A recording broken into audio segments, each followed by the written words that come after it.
സെബാസ്റ്റ്യന് രക്ഷയില്ല. അതിരമ്പുഴ ജൈനമ്മ കൊലക്കേസിൽ ചേർത്തല പള്ളിപ്പുറം സ്വദേശി സെബാസ്റ്റ്യന്റെ പങ്കിന് കൂടുതൽ തെളിവ് അന്വേഷകർക്ക് കിട്ടിയതോടെയാണ് ഇത്. ഈ സാഹചര്യത്തിൽ സെബാസ്റ്റ്യനെ വീണ്ടും കസ്റ്റഡിയിൽ വാങ്ങി ചോദ്യം ചെയ്യും.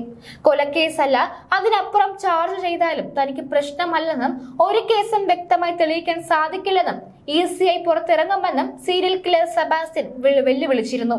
2 ആഴ്ച ക്രൈംബ്രാഞ്ച് ചോദ്യം ചെയ്തിട്ടും വ്യക്തമായ ഉത്തരം നൽകാതെയും പോലീസിനെ വഴിതെറ്റിച്ചു. ജൈനമ്മ കൊലക്കേസിൽ വ്യക്തമായ തെളിവുകൾ നിരത്തി ചോദ്യം ചെയ്തപ്പോൾ ക്ഷീണവും ഉറക്കും അഭിനയിച്ച് തന്ത്രം പയറ്റി. ദുരൂഹ സാഹചര്യത്തിൽ കാണാതായ ബിന്ദു, ഐഷ, സിന്ധു എന്നിവരെ പരിചയമുണ്ടെന്നതല്ലാതെ മറ്റൊന്നും അറിയില്ലെന്നാണ് മൊഴി. ചേർത്തലയിലെ വീട്ടിലും കുളിമുറിയിലും കണ്ടെത്തിയ രക്തം തന്റേതാണെന്ന് സെബാസ്റ്റ്യൻ പറഞ്ഞിരുന്നു.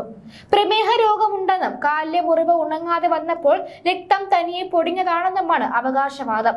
എന്നാൽ ചേർത്തലയിൽ സെബാസ്റ്റ്യന്റെ വീട്ടിലെ കുളിമുറിയിൽ ടൈലിനിടയിൽ പരിശോധനയിൽ കണ്ടെത്തിയ രക്തക്കറ ജൈനമ്മയുടേതാണെന്ന് ശാസ്ത്രീയ പരിശോധനയിൽ തിരുവനന്തപുരം ഫോറൻസിക് ലാബിൽ തെളിഞ്ഞു.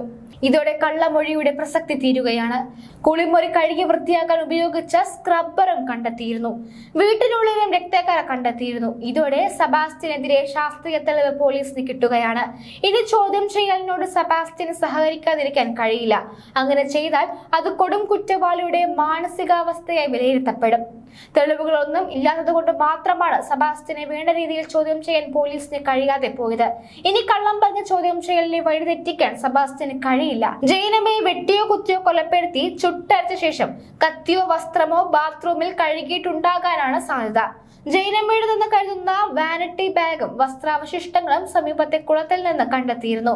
അടുപ്പിൽ കത്തിച്ച നിലയിൽ ലേഡീസ് വാച്ചിന് ഡയലും ലഭിച്ചിരുന്നു. ജൈനമ്മയുടെ മൃതദേഹം മറവ് ചെയ്ത് മാസങ്ങൾക്ക് ശേഷം അസ്ഥികൾ പുറത്തെടുത്ത് വീണ്ടും കത്തിച്ചിട്ടുണ്ടാകാമെന്നും സംശയമുണ്ട്. പിടിക്കപ്പെടില്ലെന്ന വിശ്വാസത്തിലായിരുന്നു സെബാസ്റ്റ്യൻ. തെളിവും കിട്ടില്ലെന്ന ആത്മവിശ്വാസത്തിൽ അന്വേഷണവുമായി സഹകരിച്ചതുമില്ല. ഇതാണ് ആദ്യ ഫോറൻസിക് തെളിവിൽ പൊളിയുന്നത്. ജൈനമ്മയുടെ 11 പവൻ ആഭരണങ്ങളിൽ 5 പവൻ 24-ന് സെബാസ്റ്റ്യൻ സഹായി അയച്ച് പണയം വെച്ച് പണമെടുത്തിരുന്നു. വിവിധ പണമിടപാട് സ്ഥാപനങ്ങളിലായി പണയം വെച്ച ആഭരണങ്ങൾ ജൈനമ്മയുടേതാണെന്ന് അന്വേഷണത്തിൽ വ്യക്തമായിട്ടുണ്ട്.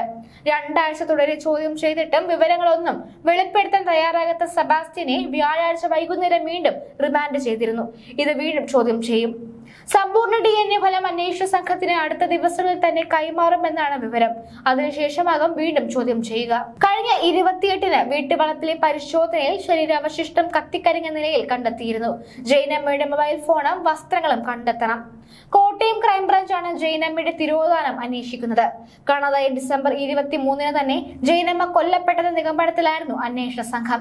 ജൈനമ്മയുടെ ഫോൺ സെബാസ്റ്റ്യൻ കൈവശം വെച്ച് ഉപയോഗിച്ചതാണ് കുറ്റകൃത്യം തെളിയുന്നതിലേക്ക്